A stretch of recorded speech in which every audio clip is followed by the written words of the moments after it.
Rome was an extremely powerful empire in the ancient world, especially during the Pax Romana, which was a time of prosperity and stability.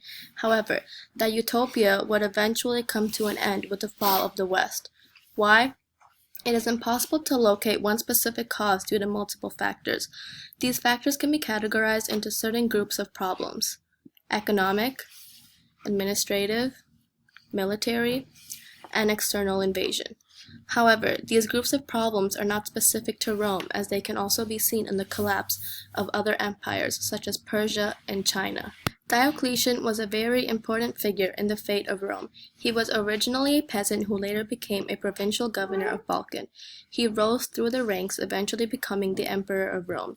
His major works as emperor were building huge imperial palaces and splitting the Roman Empire into a tetrarchy.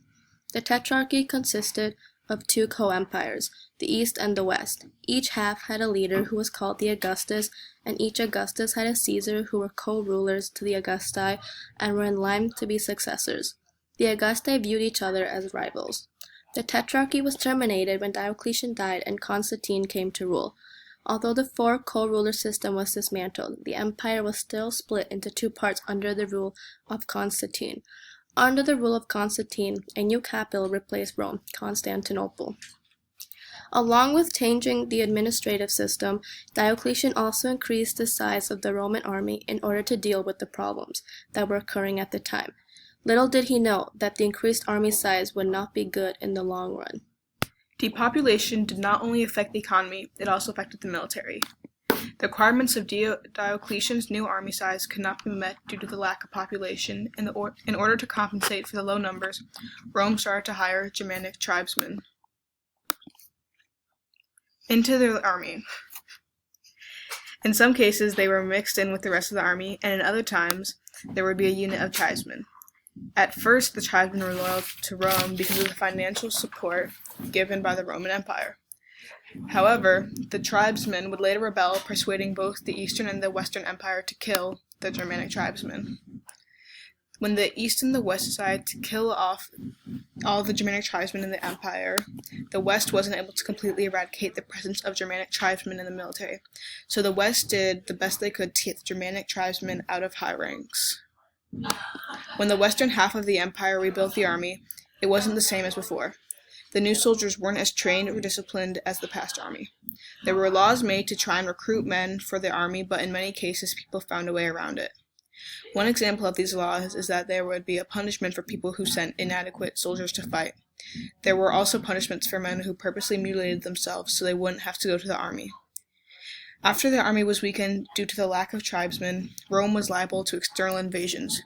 For example, the Visigoths sacked Rome simply because the Roman army was much weaker than the Huns, who were threats to the Goths. The Huns were migrants from the Han, and they pushed many Germanic tribesmen into Roman territory. After the Visigoths sacked Rome, they proceeded to take Spain away from the empire in 410 AD. Later on, they set up various Germanic kingdoms along the western half of the empire.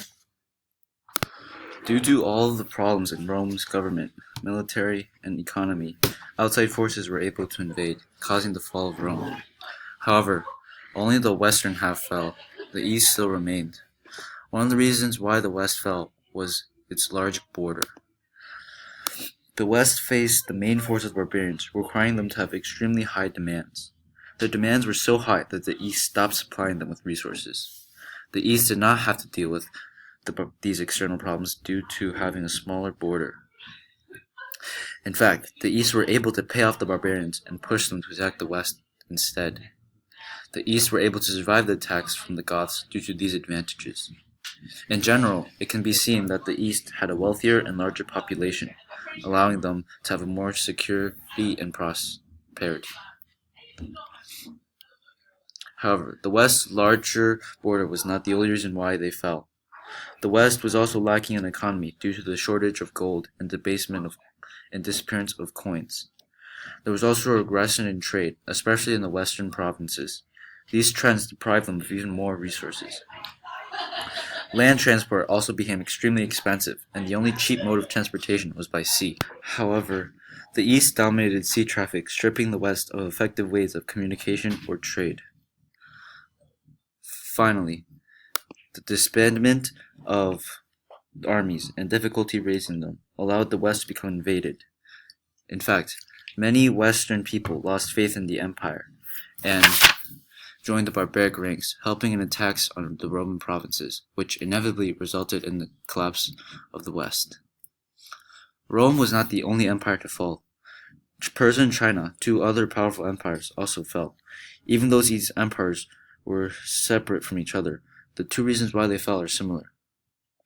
One extremely impactful cause was the fight for the throne. In Rome, there was a succession trouble similar to Persia and China.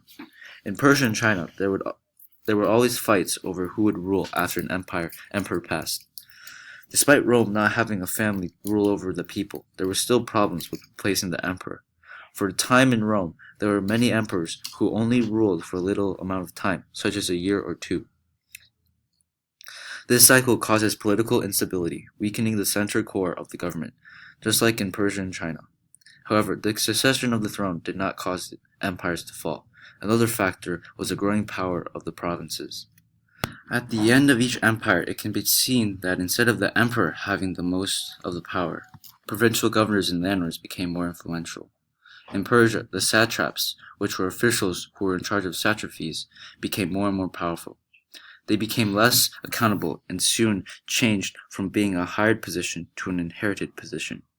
This is similar to the generals and Confucian magistrates in China, who can gain power due to the emperor not doing anything. In Rome, the landlords became extremely powerful due to the poor economy not being able to support the entire population. Eventually, these landlords were hired by the emperor to do tasks that a bureaucrat would. This decentralization of power weakens the integrity of the empire, allowing it to fall apart due to invasion or rebellion. This cause of powerful officials is also related to another cause, the loyalty of the citizens. In Rome, many citizens fled to the Germanic tribes due to their loss of faith in the Roman Empire. This decrease in population greatly affected Roman economy. In China, people started rebelling because they started to have different beliefs on how the government should be run. For example, the Yellow Turbans believed that the world was in chaos because of the Hans, causing rebellion. The collapse of the Roman Empire was not that different from the fall of the Persian and Han empires. Their ending shared many causes such as administrative, economic, military, and external invasion and internal rebellion. In Rome specifically, there were economical, political, and military problems which resulted in the collapse of the western half. For our pictures, we got them from these links.